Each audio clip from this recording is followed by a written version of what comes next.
이제부터가 정말 험난한 날들이었습니다. 7번째 난관은 난포였습니다.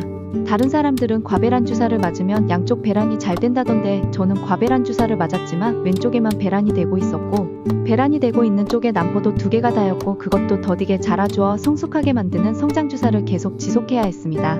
제 난포가 들어있는 난소가 자궁 뒤쪽 위치에 있어 초음파도 매번 배를 눌러가면서 봐야 했고 그마저도 잘 보이지 않아 선생님께서 여러 번 시도해서 크기와 개수를 확인하고 채취 시 자궁을 찔러 난포를 채취해야 한다고 했습니다. 충격이었고 나는 이것 또한 쉽지 않구나 하는 생각에 좌절감도 들었습니다. 한 번도 먹지 않았던 영양제들 엽산액상 아르기닌, 코엔자임, 비타민 B, D 이노시톨들을 매일 빠짐없이 챙겨 먹었습니다. 저는 아르기닌 같은 경우 정제나 캡슐보다 액상이 더욱 흡수율이 높다는 정보를 듣고 액상을 선택해서 복용하였습니다.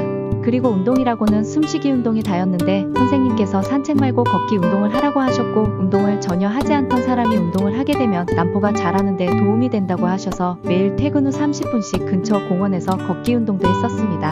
이런 제 노력에도 난포가 더디게 자라서 채취날이 뒤로 미뤄졌고 그때쯤 숨어있던 난포 1개를 더 찾게 되고 그 난포까지 키워서 채취하기로 했습니다. 드디어 5월 4일로 채취날이 결정되었고 5월 2일 난포가 터지는 자가주사 데카페틸을 한 대 맞았고 이제껏 맞은 자가주사 중 최고로 아픈 주사였습니다.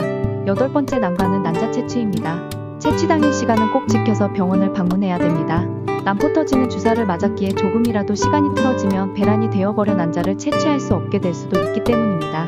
그럼 저희 그동안 수고가 헛수고가 될 수도 있기에 긴장이 되었습니다. 병원 도착 후 바로 3층 수술실이 있는 층으로 가서 대기하고 있었고 저의 이름이 호명되기를 기다렸습니다. 대기하다 보니 저희 앞사람은 10개 이상 채취가 되었다고 기다리고 계시던 남편분에게 얘기해 주시더군요. 큰 목소리로 그걸 들은 저는 남편에게 나는 3개뿐인데 라고 얘기했고 부러웠습니다. 그 후 채취하러 들어갔고 수술실로 들어가서 마취를 진행하고 선생님께서 잘 될 거라고 걱정 말라는 얘기를 끝으로 잠이 들었습니다. 눈 떠보니 병상에 누워있었고 간호사분께 저 몇 개예요? 혹시 공난포인가요? 라고 여쭤봤습니다. 다행히 공난포 없이 보인 그대로 3개 채취되었다고 하시더라고요. 저는 사실 공난포일까봐 엄청 걱정했었거든요. 공난포일 경우 난자 채취가 되지 않았기에 정부 지원이 되질 않아 자비부담이고 의료보험도 적용되지 않아 비급여로 적용되기 때문에 비용 또한 부담스럽기 때문입니다. 진료실 방문하여 이식 날짜까지 복용해야 하는 약을 처방받고 이식 전부터 이식하고 나서도 계속 맞아야 하는 질정자가 주사와 매일 병원 방문하여 맞는 타이유 주사 중 선택을 해야 했고 간호사분께 뭐가 더 효과적인지 여쭤보니 타이유 주사가 더 효과적이라고 말씀해 주셔서 저는 타이유 주사 1cc를 선택했습니다. 이날 반차 사용한 거라 점심을 먹은 후 바로 직장으로 가서 일을 했습니다. 일하는데 전혀 무리는 없었지만 아무래도 난소를 바늘로 찔러 채취하는 거다 보니 복수가 조금씩 차기 시작했고 이온 음료와 물을 많이 마셨습니다. 개수와 상관없이 복수는 찰 수 있으니 이온 음료와 물을 많이 마시는 게 도움이 되는 것 같아요. 9번째 난관은 이식입니다. 채취 후 며칠 뒤 전화로 수정된 개수를 알려줍니다.